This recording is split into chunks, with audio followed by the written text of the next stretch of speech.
Well, hey there, everyone. So today is another exciting day in the restoration of the Todd engine.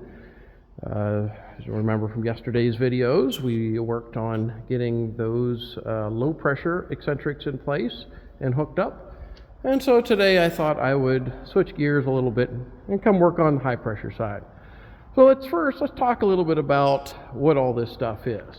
So, in the basics. Steam comes in a 12-inch line up the top. The next item down is the emergency engine stop valve. Below that is the actual throttle valve. And then this high pressure side has what they call dual piston valves. Very rare. I've only ever really seen them on rolling mill engines. And they're so rare that you really don't even see them mentioned in any of the steam textbooks of the time. But how the dual piston valve works is you'll have a set of piston valves up top just for the high pressure steam coming in. And you'll have another set of valves on the bottom for the spent steam, exhaust steam, that would come out. And then if this was set up still as a cross compound, it would go down through a trench here and into the bottom of the low pressure, and then into the coreless valves here on the low pressure side.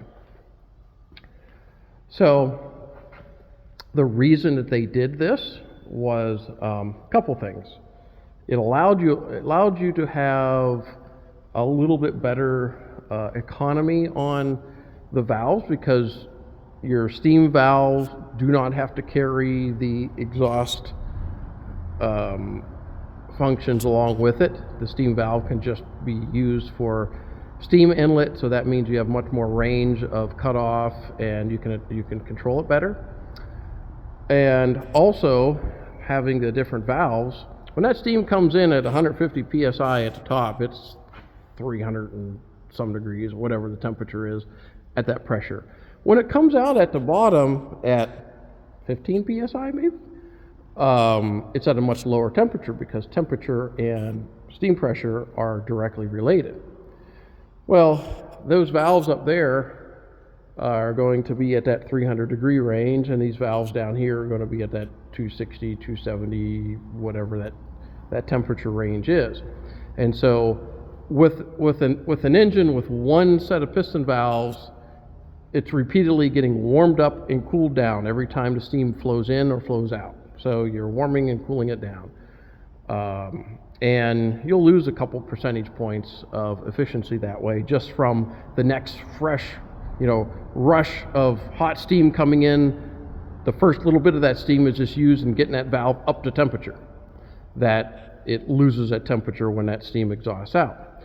It's pretty much the same concept behind the coreless valve, which is your exhaust on the bottom and your intake at the top are at different pressures and different temperatures. So you wanted to keep the hot side hot and the cold side cold.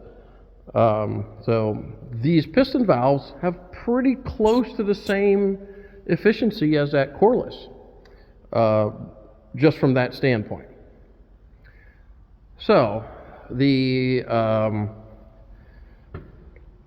valve rod comes out through that packing and then ties onto this crosshead.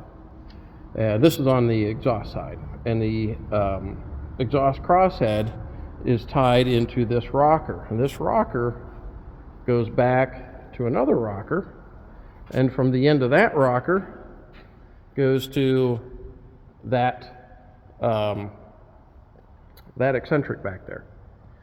And for the steam side, there is a 6-foot diameter or 8-foot diameter governor wheel that goes on the crankshaft here with its own, they call a swinging eccentric. It's an eccentric that you can change the position of.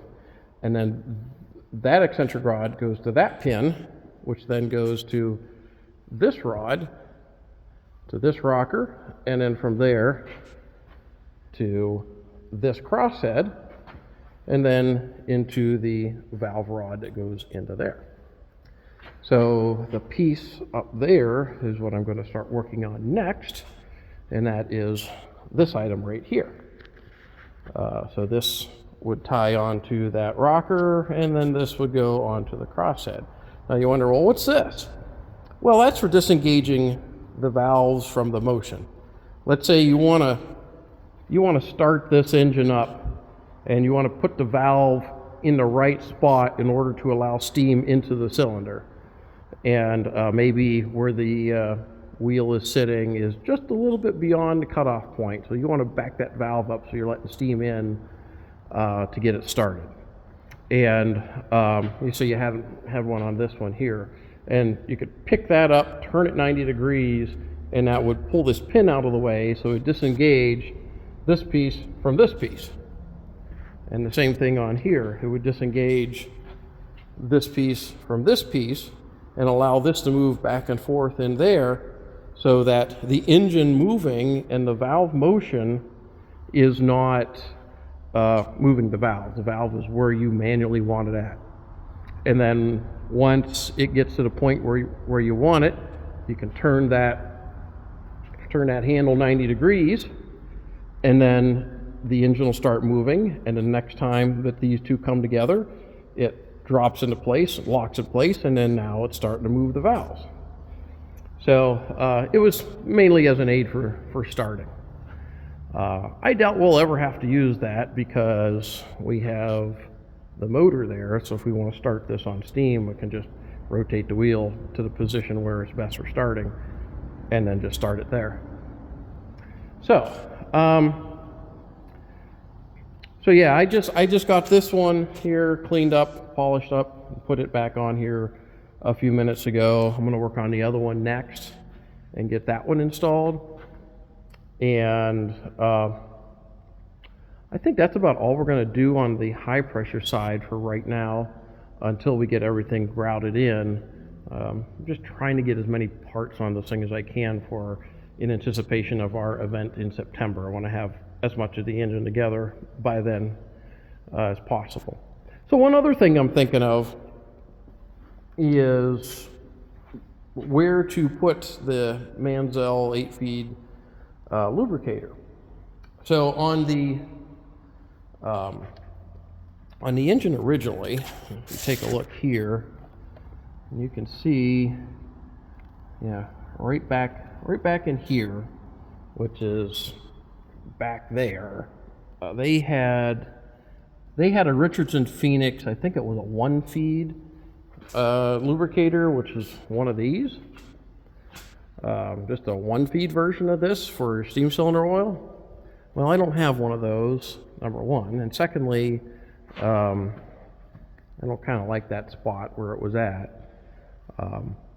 So I'm thinking of, putting this 8-feed in and then putting it somewhere else, maybe somewhere up in here, mounting it in a location that I can drive it off of the reach rod, off of the low pressure, or of the exhaust side. And I want to drive it off the exhaust side because that stroke does not change. That's fixed. The high pressure or the steam side will change depending upon the cutoff, and I don't want to, get in a position where we have not enough travel in order to actuate the lubricator. Now, one thing, when we got this, there was a 12-feed lubricator that was mounted up here on the platform, and it was driven by an electric motor. And there were little copper lines running all over the place, and that 12-feed handled lubrication for both cylinders. They dispensed with the Richardson Phoenixes. Well, since we're running one cylinder, 8-feed, maybe a little bit more than what we need, actually, but there will be a, actually you can see it right there, that, I think it was that valve, or no, right there, there's a hole right there. So there'll be a lube line that'll go into that hole, which will feed oil to the engine above the throttle valve. I was thinking of putting another one up higher to lubricate the emergency stop valve and also to help better atomize the oil. There will also be another lube point in the middle of the cylinder at the top of the bore. So there's 3 feeds right there. And this is for steam cylinder oil. So there'll be another feed at the packing at the front end and another feed back there at the rear end of the cylinder.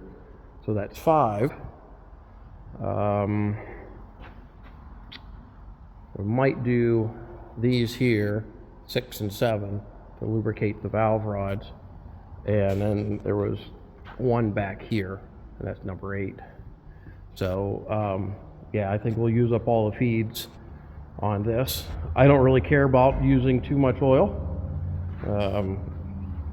It's not really, we're not going to reuse the condensate off of this thing in any boiler or anything. So if you have a little bit too much oil in the system, you know, that's not that big of a deal. The important part is keeping the cylinder from wearing as much as possible. So, all right, everybody, that's all I got today for today's update. I'm going to get back to work here and get that cleaned up and put on, and do a little thinking about where we want to put that lubricator. And I'll be talking to you at the next video. Take care.